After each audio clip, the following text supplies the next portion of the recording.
যখন হস্তিনাপুরের সম্রাট দুষ্যন্ত ঋষি কর্ণের আশ্রমে প্রতিপালিতা এক অসাধারণ এবং উন্মুক্ত সৌন্দর্যের প্রতিমা শকুন্তলার প্রেমে পড়ে যান এবং শকুন্তলার প্রেমে এতই মজে যান যে তিনি কাউকে না জানিয়ে গান্ধর্ব বিধিতে শকুন্তলার সঙ্গে বিবাহ বন্ধনে আবদ্ধ হয়ে যান। এই বিবাহের সাক্ষী কেবল প্রকৃতি ছিল, 10 দিক ছিল এবং দেবতারা ছিলেন।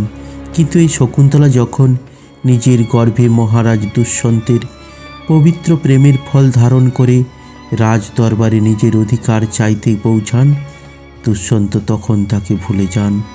এরপর দুজনের প্রেম কথা এতই কঠিন পরিস্থিতির মধ্য দিয়ে যায় যে এই প্রেম কথা ইতিহাসে অমরত্ব লাভ করে।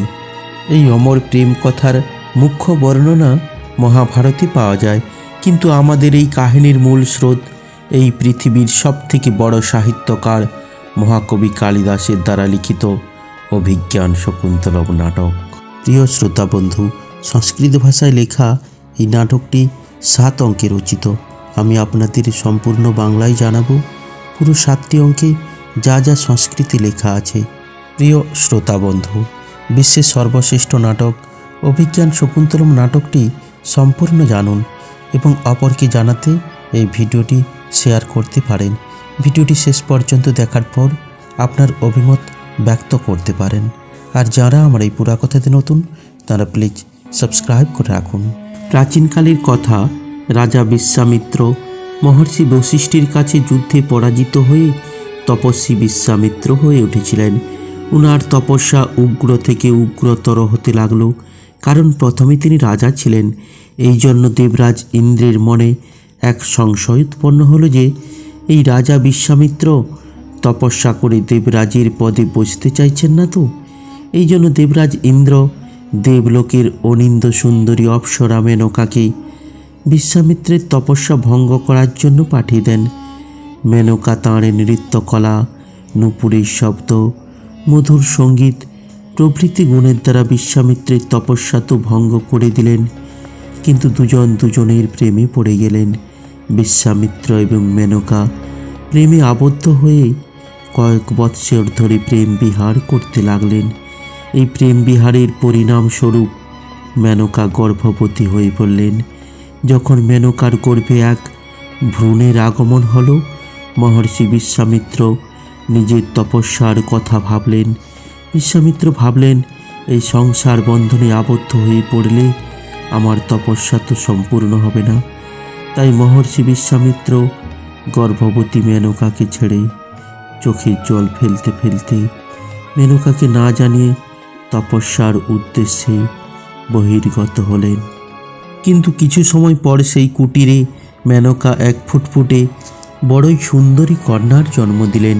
কিন্তু মেনকার একটি অসুবিধা ছিল যে তিনি সেই নবজাত সন্তানকে নিয়ে স্বর্গে যেতে পারবেন না।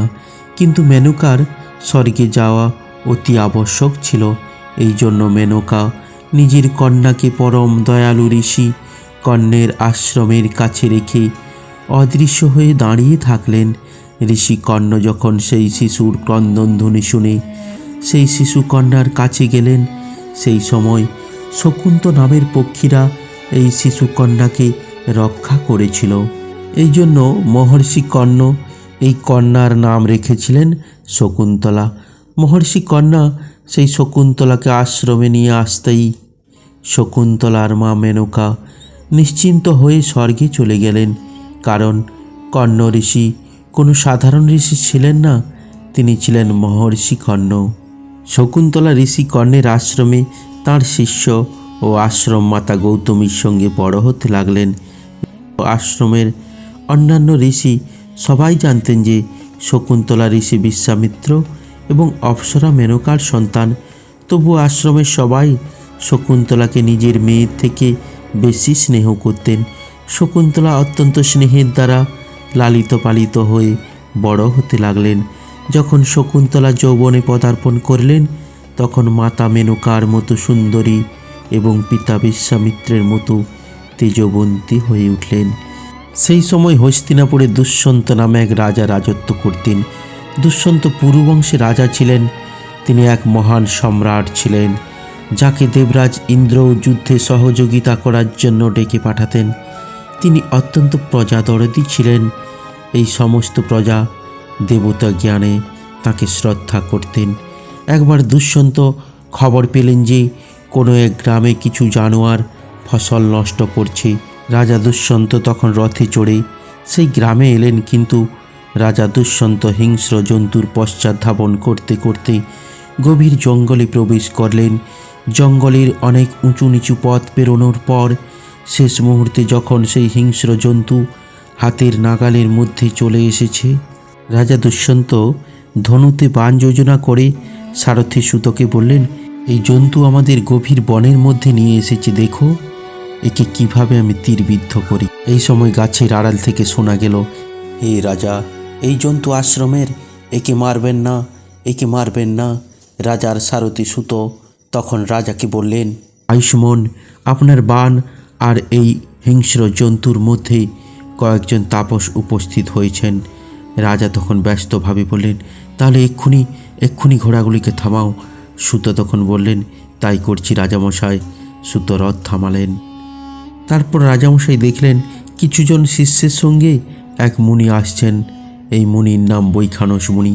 বৈখানস মুনি হাত তুলে রাজাকে বললেন, রাজা, এই জন্তু আশ্রমে রেখে মারবেন না, একে মারবেন না। এই আশ্রম হচ্ছে শান্তির জায়গা, এখানে জীব হত্যা হয় না। রাজা বললেন, এই বাণ আমি সংবরণ করলাম। বৈখানস মুনি তখন বললেন, পুরুবংশের প্রদীপ স্বরূপ আপনার এই কাজ উপযুক্ত হয়েছে। যার জন্ম পুরুবংশে সেই আপনার পক্ষে এরকমই আচরণ যুক্তিযুক্ত। আপনি এরকম গুণবান রায় চক্রবর্তী পুত্র লাভ করুন। রাজা প্রণামের সঙ্গে ঋষিকে বললেন, আপনার আশীর্বাদ গ্রহণ করলাম। মুনি তখন বললেন, রাজা, আমরা যজ্ঞের কাঠ আনতে বেরিয়েছি। এই সামনেই মালিনী নদীর তীরে কুলপতি কর্ণের আশ্রম দেখা যাচ্ছে। তা আপনার অন্য কাজের যদি বিশেষ ক্ষতি না হয় তবে আশ্রমে প্রবেশ করে আতিথ্য গ্রহণ করুন। তাছাড়াও তপস্বীদের নির্বিঘ্নে রমণীয় যাগযজ্ঞাদি কীভাবে চলছে তা দেখে আপনি ধনুকের গুণ টানতে টানতে আপনার হাতে যে দাগ পড়েছে সেই হাত কিভাবে তপস্বীদের রক্ষা করছে তা জানতে পারবেন। রাজা তখন বললেন, আচ্ছা, কুলপতি কর্ণ আশ্রমে আছেন কি? বৈখানস মুনি বললেন, সম্প্রতি তিনি কন্যা শকুন্তলার উপর অতিথি সেবার ভার দিয়ে তাঁরই দূরদৃষ্টির শান্তির জন্য সোমতীর্থে গেছেন। রাজা বললেন, ঠিক আছে, তাকেই দেখে আসি। সেই কুলপতি কর্ণের প্রতি আমার ভক্তির কথা জেনে মহর্ষিকে জানাবে। বৈখানস মুনি বললেন, আমরা তাহলে এগোই। শিষ্যের সঙ্গে বৈখানস মুনি সেখান থেকে চলে গেলেন। রাজা তখন সারথিকে বললেন, রথ চালাও, পবিত্র আশ্রম দর্শন করে নিজেকে পবিত্র করি। সারথি তখন বললেন, আপনি যা আদেশ করেন। রাজা তখন চারিদিকে তাকিয়ে সারথিকে বললেন, সারথি, কেউ বলে না দিলেও এই জায়গা যে ঋষিদের তপবন তা বোঝা যাচ্ছে। সারথি তখন বললেন, আপনি কিভাবে বুঝলেন রাজামশাই? রাজা তখন বললেন, তুমি কি দেখতে পাচ্ছ না, এখানে গাছের যে কোটরে শুক পাখি থাকে সেই কোটরের মুখ থেকে পড়া নিবার ধান গাছের তলে ছড়িয়ে আছে। কোনো জায়গায় চকচকে ও মসৃণ পাথরগুলো পড়ে আছে। সেগুলি যে ইঙ্গুদি ফল ভাঙার জন্য ব্যবহার করা হয়েছে তা স্পষ্ট বোঝা যাচ্ছে।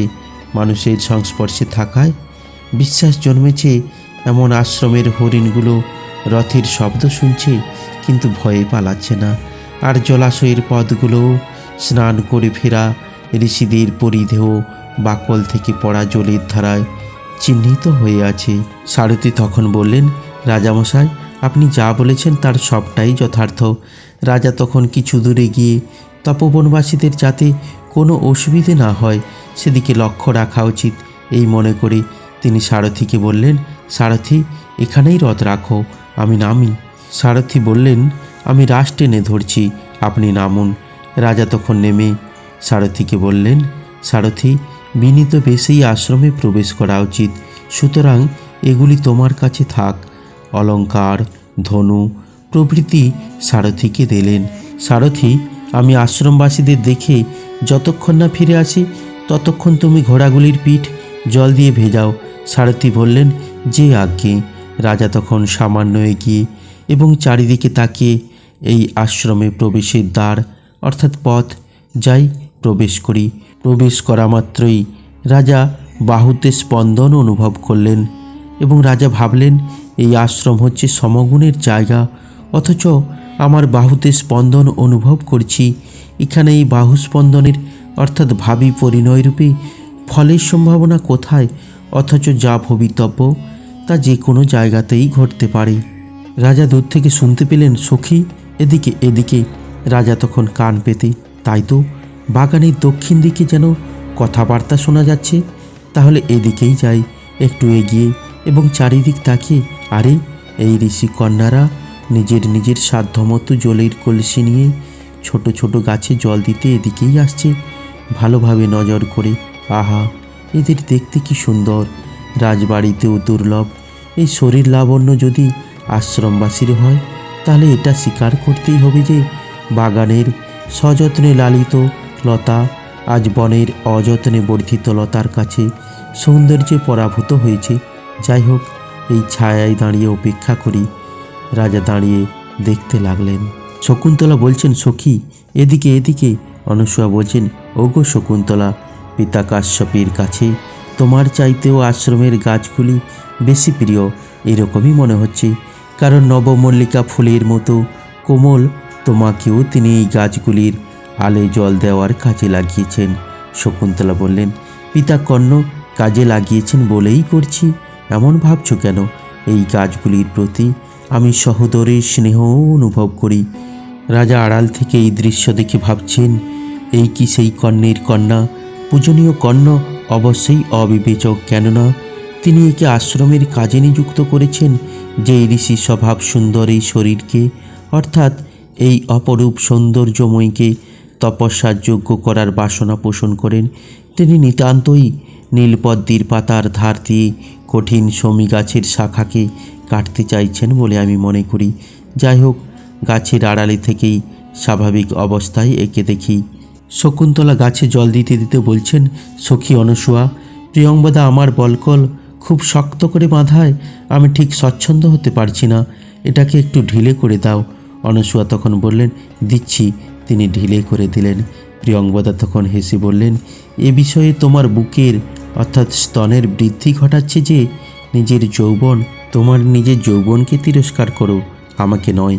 রাজা তখন গাছের আড়ালে থেকে মনে মনে ভাবছেন, বলকলের শরীরের যোগ্য নয় এ কথা সত্য, কিন্তু তাও যে অলঙ্কারের শোভা ছড়াচ্ছে না এমন নয়, কেননা পদ্ম শৈবালে ঘেরা থাকলেও সুন্দরী লাগে। চাঁদের কলঙ্ক মলিন হলেও তা তার সৌন্দর্য বাড়ায়। এই তন্বী শকুন্তলা বলকল পরে থাকলেও বেশি সুন্দর লাগছে, কারণ আকৃতি যাদের সুন্দর সবই তাদের অলঙ্কার। এদিকে শকুন্তলা সামনের দিকে তাকিয়ে সখীদের বললেন, বাতাসে এই বকুল গাছে নতুন পাতাগুলি কাঁপছে, মনে হচ্ছে যেন আঙ্গুল দিয়ে তাড়াতাড়ি তার কাছে যাবার জন্য ডাকছে। যাই, একে একটু আদর করি। শকুন্তলা সামনের দিকে এগিয়ে গেলেন। প্রিয়ংবদা বললেন, ও শকুন্তলা, তুমি এখানেই একটুখানি দাঁড়াও। তুমি কাছে যাওয়ায় এই বকুল গাছটি লতার সঙ্গে মিলিত হলো বলে মনে হচ্ছে। শকুন্তলা তখন বললেন, এই জন্যই তোমার নাম প্রিয়ংবদা। রাজা তখন গাছের আড়াল থেকে ভাবছেন, প্রিয়ংবদা শকুন্তলাকে প্রিয় অথচ সত্য কথাই বলেছে। বাস্তবিকই এর অধর নতুন পাতার মতো রক্তাভ, দুই বাহু যেন কোমল শাখা, আর সারা অঙ্গে ফুলের মতো লোভনীয় যৌবন ছড়িয়ে আছে। এই সময় অনসূয়া শকুন্তলাকে বললেন, দেখো শকুন্তলা, আম গাছকে নিজেই প্রতিরূপে বরণ করেছিল যে এই সেই নবমল্লিকা লতা, যার তুমি নাম দিয়েছিলে বনজ্যোৎস্না। তুমি কি একে ভুলে গেলে? শকুন্তলা বললেন, যেদিন একে ভুলব সেদিন আমি নিজেকেই ভুলে যাব। লতার কাছে গেলেন এবং দেখতে লাগলেন, দেখো কি সুন্দর সময়ে এই লতা আর সহকার তরুর মিলন হয়েছে। বনজ্যোৎস্না যৌবনে নতুন ফুল ফুটিয়ে শোভা পাচ্ছে, আর এই সহকার নতুন পল্লবে ভর করে উপভোগী যোগ্য হয়ে উঠেছে। শকুন্তলা সেখানে দাঁড়িয়ে দেখতে লাগলেন। প্রিয়ংবদা তখন বললেন, অনসূয়া, বলতে পারো কি কারণে শকুন্তলা বনজ্যোৎস্নাকে এমন গভীর আগ্রহে দেখছে? অনসূয়া তখন বললেন, না তো, আমি তো বুঝছি না, বলো তো কী জন্য। প্রিয়ংবদা বললেন, বনজ্যোৎস্না যেমন তার অনুরূপ গাছের সঙ্গে মিলিত হয়েছে, আমারও কি তেমনি এক যোগ্য বর জুটবে, এই কথাই শকুন্তলা ভাবছে। কলসি থেকে জল ঢালতে ঢালতে শকুন্তলা বললেন, আসলে এটা তোমার নিজেরই মনের কথা। রাজা তখন মনে মনে ভাবছেন, আচ্ছা এই শকুন্তলা কি কুলপতি কর্ণের কন্যা? আমার তো তা মনে হচ্ছে না। এই কন্যার অবশ্যই কোনো ক্ষত্রিয়ের সঙ্গে বিবাহ হতে পারে, কেননা আমার কর্তব্যনিষ্ঠ মন একে চাইছে। যেসব ক্ষেত্রে সন্দেহ উপস্থিত হয় সেক্ষেত্রে সৎ লোকের অন্তঃকরণই প্রমাণ, অর্থাৎ সন্দেহস্থলে সৎ লোকের মন যা ভাবে তাই সত্য বলে প্রতিপাদিত হয়। তাহলেও এই সুন্দরীর সম্বন্ধে ভালোভাবে জেনে নেওয়া উচিত। এদিকে শকুন্তলা খুব ব্যস্ততার সঙ্গে অনসূয়া প্রিয়ংবদাকে বলতে লাগলো, আরে জল দেওয়ার সময় নাড়া পড়ায় নবমালিকা লতা থেকে বেরিয়ে এসে একটা ভ্রমর আমার মুখের দিকে আসছে। রাজা এই দৃশ্য গাছের আড়াল থেকে লক্ষ্য করে মনে মনে বলতে লাগলো, হে ভ্রমর, তুমি এই রূপসীর ভয়ে কাঁপা চোখের প্রান্ত বারবার ছুঁয়ে যাচ্ছ, যেন গোপন কথা বলছো, এমনভাবে কানের কাছে গিয়ে আস্তে আস্তে গুঞ্জন করছো। যখন সে দুই হাতে বাধা দিচ্ছে সেই সময় তার অধর চুম্বন করে রতি সম্ভোগের সার অর্থাৎ অধরের সুধা পান করছো। ওগো ভ্রমর, আমি কেবল তত্ত্ব অন্বেষণ করে মরলাম, আসল কাজ তুমিই করলে। শকুন্তলা বলছেন, এই দুষ্ট ভ্রমর দেখছি এখনও আমায় ছাড়ছে না। অন্যদিকে যাই। একটু গিয়ে আবার তাকালেন, সে কি এদিকেও যে আসছে? এই যে এই দুষ্ট ভ্রমরের আক্রমণে আমি ব্যতিব্যস্ত হয়ে পড়েছি, তোমরা দুজন আমাকে বাঁচাও। অনসূয়া এবং প্রিয়ংবদা ঠাট্টা করে বলতে লাগলেন, তোমায় রক্ষা করার আমরা কে? দুষ্যন্তকে ডাকো, তপোবনের রক্ষাকর্তা রাজা। রাজা দুষ্যন্ত তখন ভাবছেন নিজেকে প্রকাশ করার এই সুযোগ। তখন রাজা দুষ্যন্ত গাছের আড়াল থেকে বেরিয়ে এসে বলতে লাগলেন, ভয় নেই, ভয় নেই। এই কথাটি অর্ধেক বলেই রাজা মনে মনে ভাবলেন, এইভাবে বললে আমি যে রাজা তা সকলে জেনে ফেলবে। আচ্ছা তাহলে এভাবে বলি। শকুন্তলা তখন একটু এগিয়ে আবার তাকালেন এবং বলতে লাগলেন, সে কি, এই ভ্রমর এদিকেও আমাকে লক্ষ্য করে আসছে। রাজা তখন তাড়াতাড়ি এগিয়ে এসে, দুষ্টের শাসনকর্তা পুরুবংশের রাজা যখন এই পৃথিবী শাসন করছেন, তখন কে সেই দুরাত্মা যে সরল তাপস কন্যাদের প্রতি দুর্ব্যবহার করবে? রাজাকে দেখে তিনজনে খুব ব্যস্ত হয়ে পড়লেন এবং অনসূয়া বললেন, আর্য, তেমন ভয়ের কিছু নয়, আমাদের এই প্রিয় সখী ভ্রমরের অত্যাচারে কাতর হয়ে পড়েছে। রাজা তখন শকুন্তলার দিকে ফিরে বললেন, তপস্যা নির্বিঘ্নে চলছে তো? শকুন্তলা লজ্জায় নীরব হয়ে রইলেন। অনসূয়া তখন বললেন, আপনার মতো বিশিষ্ট অতিথির আগমনে এখন তা নির্বিঘ্ন হলো বই কি। শকুন্তলা, কুটিরে যাও এবং কিছু ফল আর অর্ঘ্য নিয়ে এসো, পা ধোয়ার জল এই কলসের জলেই হয়ে যাবে। রাজা তখন বললেন, আপনাদের মিষ্টি কথাতেই অতিথি লাভ হয়েছে। প্রিয়ংবদা তখন বললেন, তাহলে এই ছায়াশীতল ছাতিমতলার বেদিতে একটু বসে আপনি পরিশ্রম দূর করুন। রাজা তখন বললেন, তোমরাও এই গাছে জল দেওয়ার কাজে অবশ্যই পরিশ্রান্ত হয়েছ। অনসূয়া বললেন, শকুন্তলা, অতিথির অনুরোধ রক্ষা করা আমাদের কর্তব্য, এসো সবাই এখানে বসি। সবাই সেখানে বসলেন। শকুন্তলা মনে মনে ভাবছেন, একে দেখার পর থেকেই আমার মধ্যে তপবনের বিরুদ্ধে কামনার উদ্রেক হচ্ছে কেন। রাজা তখন সকলকে দেখে বললেন, আহা, আপনাদের সমান বয়স এবং সমানই রূপ, তাই আপনাদের পরস্পরের আন্তরিক একাত্মতা বড়ই মধুর। প্রিয়ংবদা তখন ফিসফিস করে অনসূয়াকে বললেন, ইনি কে? চতুর অথচ গম্ভীরের আকৃতি, যে নিপুণতার সঙ্গে ইনি সুন্দর আলাপ করছেন তাতে মনে হচ্ছে ইনি কোনো প্রভাবশালী ব্যক্তি হবেন। অনসূয়াও তখন বললেন, সখী, আমারও কৌতূহল হচ্ছে, তা ইনাকে জিজ্ঞাসা করি। অনসূয়া তখন প্রকাশ্যে রাজাকে বললেন, আপনার মধুর আলাপ আমাদের সংকোচ দূর করেছে, তাই আপনার সম্বন্ধে কিছু জানতে আমি উদ্বুদ্ধ হয়েছি। আপনি কোন রাজর্ষি বংশের অলঙ্কার? কোন দেশের লোককে আপনার বিরহে উৎসুক রেখে আপনি এখানে এসেছেন? আর কি কারণেই বা অতি কোমল আপনার এই শরীরে তপোবন ভ্রমণের ক্লেশ স্বীকার করছেন? শকুন্তলা তখন মনে মনে ভাবছেন, হৃদয়, উদ্বেল হয়ও না, তুমি যা ভাবছ অনসূয়া তাই জিজ্ঞাসা করছে। রাজা তখন মনে মনে ভাবলেন, এখন কিভাবে নিজের পরিচয় দিই, আর কিভাবেই বা নিজেকে গোপন রাখি। যাক, এদের এরকমই বলি। রাজা তখন প্রকাশ্যে বললেন, পুরুবংশে রাজা যাকে ধর্ম রক্ষণাবেক্ষণের কাজে নিযুক্ত করেছেন সেই আমি। মুনিদের যাগযজ্ঞ নির্বিঘ্নে চলছে কিনা দেখার জন্য এই তপবনে এসেছি।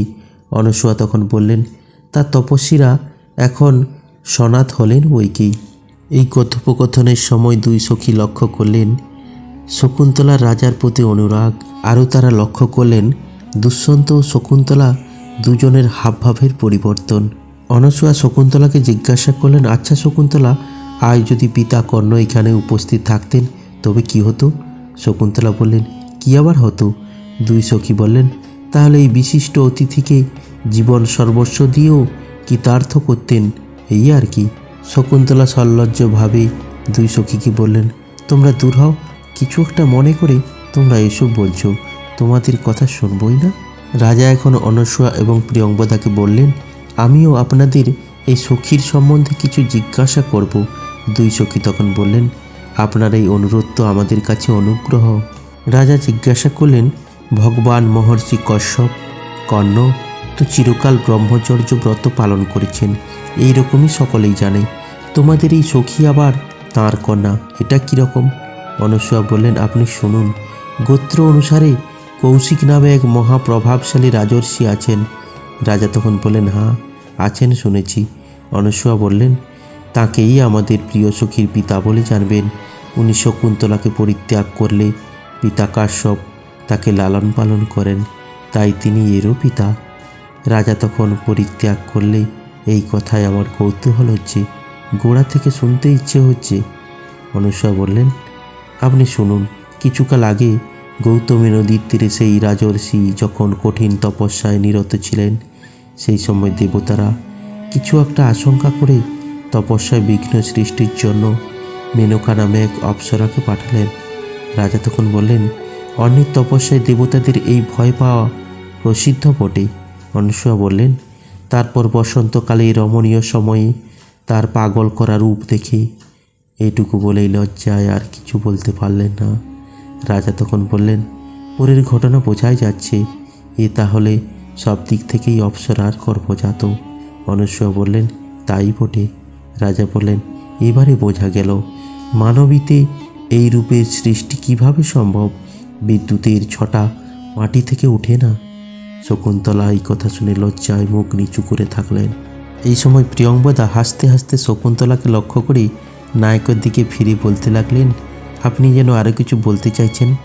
শকুন্তলা সখীকে আঙ্গুলে তুলে ভয় দেখালেন। রাজা বলেন, আপনি ঠিকই ধরেছেন। সাধু লোকের বৃত্তান্ত শোনার লোভবশত আমার আরও কিছু জিজ্ঞাসা করার আছে। প্রিয়ংবদা বললেন, এই ব্যাপারে আপনার দ্বিধার কোনো প্রয়োজন নেই, তপস্বীদের অবাধে সব কিছু জিজ্ঞাসা করা যেতে পারে। রাজা বললেন, আমি আপনাদের এই প্রিয় সখীর সম্পর্কে কিছু জানতে চাই। বিবাহ না হওয়া পর্যন্ত কি এই সখী কামবিরোধী ব্রহ্মচর্য ব্রত পালন করবেন, নাকি একই রকমের চোখ থাকায় যে হরিণীদের সঙ্গে বন্ধুত্ব হয়েছে তাদের সঙ্গেই চিরকাল কাটাবেন? প্রিয়ংবদা বললেন, আর্য, এই শকুন্তলার ধর্মাচরণ বিষয়েও স্বাধীনতা নেই, তবে পিতা কর্ণের কিন্তু যোগ্য বরে একে সম্প্রদান করার ইচ্ছা। রাজা তখন মনে মনে ভাবলেন, তাহলে শকুন্তলাকে পাওয়ার আমার বাসনা পূরণ না হবার মতো নয়। হে হৃদয়, এবারে তুমি শকুন্তলাকে পেতে কামনা করতে পারো, কেননা এখন সব সন্দেহের অবসান হয়েছে। তুমি এতক্ষণ যাকে আগুন বলে ভাবছিলে, আসলে তা স্পর্শযোগ্য রত্ন। এদিকে শকুন্তলা যেন রাগত ভাবে, অনসূয়া, এই আমি চললাম। অনসূয়া বললেন, কেন? শকুন্তলা বললেন, এই প্রিয়ংবদা যা খুশি আবোল তাবোল বকে চলেছে, এর সম্বন্ধে মাতা গৌতমীর কাছে আমি নালিশ করব। অনসূয়া বললেন, বিশিষ্ট অতিথির আপ্যায়ন না করে তাকে ছেড়ে নিজের খুশি মতো চলে যাওয়া কিন্তু ঠিক কাজ হচ্ছে না। শকুন্তলা কিছু না বলে চলতে শুরু করলেন। রাজা তখন শকুন্তলাকে বাধা দিতে ইচ্ছুক, নিজেকে সংবরণ করে মনে মনে, কি আশ্চর্য, কামার্ত ব্যক্তির মনোবৃত্তি এবং তার দৈহিক চেষ্টা একে অপরের প্রতিবিম্ব। আমি মণিকন্যা শকুন্তলাকে অনুসরণ করতে যাচ্ছি, এই অবস্থায় হঠাৎ ভদ্রতাবোধ আমায় বাধা দিল। কিন্তু নিজের জায়গা ছেড়ে না নড়লেও মনে হচ্ছে যেন আমি একে অনুসরণ করে কিছুটা গিয়ে আবার ফিরে এসেছি। শকুন্তলাকে বাধা দিয়ে প্রিয়ংবদা বললেন, সখী, তোমার যাওয়া ঠিক হচ্ছে না। শকুন্তলা ভ্রু কুঞ্চন করে বললেন, কেন? প্রিয়ংবদা বললেন, আমার কাছে তোমার দুবার গাছে জল দেওয়া ধার আছে, এসো আগে ধার শোধ করে নিজেকে মুক্ত করো, তারপর যাবে। রাজা তখন বললেন, আপনারা শুনুন, একবার গাছে জল দিতে গিয়েই একে খুব পরিশ্রান্ত দেখাচ্ছে, কেননা এর দুই বাহু জলের কলসি বারংবার তোলার জন্য কাঁধ থেকে ঝুলে পড়েছে। হাতের তালু খুব লাল দেখাচ্ছে, স্বাভাবিকের বেশি নিঃশ্বাস নেওয়ার জন্য এখনও এর বুক কাঁপছে, মুখে এর লেগে আছে ঘামের বিন্দু, আর তাই কানে পরা শিরিষ ফুল গালে লেগে আছে। খোপা খুলে যাওয়ায় চুলগুলি এক হাত বাঁধলেও তা এলিয়ে পড়ছে, তা আমি একে ঋণমুক্ত করছি, এই বলে নিজের আংটি দিতে চাইলেন। দুই সখী আংটি দেখে চমকে গেলেন। আংটিতে লেখা আছে দুষ্যন্তের নাম। রাজা তখন বললেন, আমাকে অন্য কিছু, অর্থাৎ আমি স্বয়ং রাজা দুষ্যন্ত, এরকম ধারণা করবেন না। এই আংটি রাজার কাছ থেকে পাওয়া, আমাকে রাজকর্মচারী বলে জানবেন। প্রিয়ংবদা বললেন, তবে তো এই আংটি আঙ্গুল থেকে খুলে দেওয়া উচিত হবে না, ওটা আঙ্গুলেই থাক। আপনার কথাতেই ইনি ঋণমুক্ত হলেন। প্রিয়ংবদা আবার একটু হেসে বললেন, শকুন্তলা, দয়া পরবশ এই ভদ্রলোক অথবা মহারাজ তোমায় মুক্ত করেছেন, এবারে যেতে পারো। শকুন্তলা তখন মনে মনে ভাবছেন, যদি নিজের সেই মনের জোর থাকতো। এদিকে শকুন্তলা প্রিয়ংবদাকে বললেন, যেতে দেবার বা আটকাবার তুমি কে? রাজা শকুন্তলাকে লক্ষ্য করে মনে মনে ভাবছেন, আচ্ছা, আমি যেমন এর প্রতি আসক্ত, ইনিও কি তেমনি আমার প্রতি আসক্ত, অথবা আমার মনোবাসনা অবশ্যই পূর্ণ হয়েছে। কেননা যদিও ইনি আমার কথার সঙ্গে নিজের কথা মেশাচ্ছেন না, অর্থাৎ সাক্ষাৎভাবে কথা বলছেন না, তথাপি আমি যখন কথা বলছি তখন তা সাগ্রহে শুনছেন। এটা সত্য যে ইনি আমার মুখের দিকে বেশিক্ষণ চেয়ে থাকছেন না, তবে অন্যদিকেও এর দৃষ্টি বেশিক্ষণ থাকছে না। অনসূয়া, প্রিয়ংবদা, শকুন্তলা এবং রাজা দুষ্যন্তের কথোপকথনের সময় একটু দূর থেকে মুনি ঋষিরা বলতে লাগলেন, ওহে তপস্বীগণ, তপবনের প্রাণীদের রক্ষার জন্য অগ্রসর হও। মৃগয়া বিহারী রাজা দুষ্যন্ত আশ্রমের উপকণ্ঠে উপস্থিত হয়েছেন। এই দেখো, পঙ্গপালের মতো ঘোড়ার খুর থেকে ওঠা সন্ধ্যাকালের সূর্যের আভার মতো লাল রঙের ধুলো জলে ভেজা বলকল মেলে দেওয়া হয়েছে, এমন আশ্রমের গাছে পড়েছে।